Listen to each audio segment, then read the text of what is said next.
Dieu n'est pas jaloux de ta belle maison. Dieu n'est pas jaloux de ta belle voiture. Dieu n'est pas jaloux de ton compte en banque. Dieu n'est pas jaloux de ton ministère. Dans le livre de Josué chapitre 7, vous allez lire à la maison, la Bible dit que lorsqu'on l'a attrapé, on a tué toute sa famille à cause du vol. Il volait un manteau. Alors que quand vous lisez bien, est-ce qu'Akan était pauvre? Non. Parce qu'on dit qu'on l'a tué avec ses bœufs, avec ses chefs, avec ses servants et ses serviteurs. Donc ça veut dire que c'est quelqu'un qui était riche. Mais comme quand les gens sont cupides, il va pour un manteau, pour un petit lingot d'or. Il vole pendant la guerre. La cupidité, c'est ça. Tu n'es pas rassasié. Beaucoup de pasteurs cupides comme ce n'est pas permis. Et vous les aimez bien. Vous les aimez bien. Ils viennent vanter leur richesse. Ils ne viennent pas vanter Jésus-Christ. Moi, je vante Jésus. Je vante Jésus. Les gens qui viennent exposer leur richesse. Oh, regardez le château que Dieu m'a donné.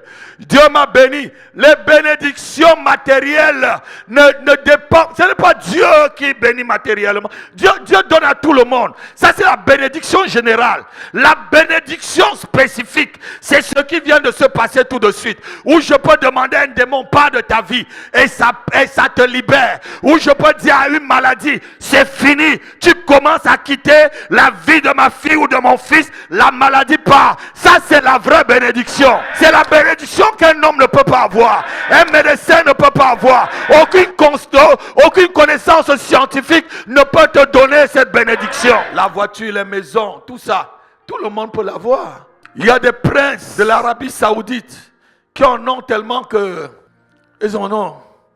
Madame, pour aller au marché, prend un jet privé. Elle vient faire ses courses sur les Champs-Élysées, repart après. Vous allez dire que ça c'est la bénédiction. Mais quand il est atteint d'un cancer, il va chercher un homme comme moi. Quand il va être atteint de l'AVC, il va chercher un homme comme moi. Quand il va bouger ses pieds et que le rhumatisme a tout rongé, il va chercher un homme comme moi. Ça ne dépend plus du matériel. Ça dépend du dépôt divin. C'est ça la vraie richesse.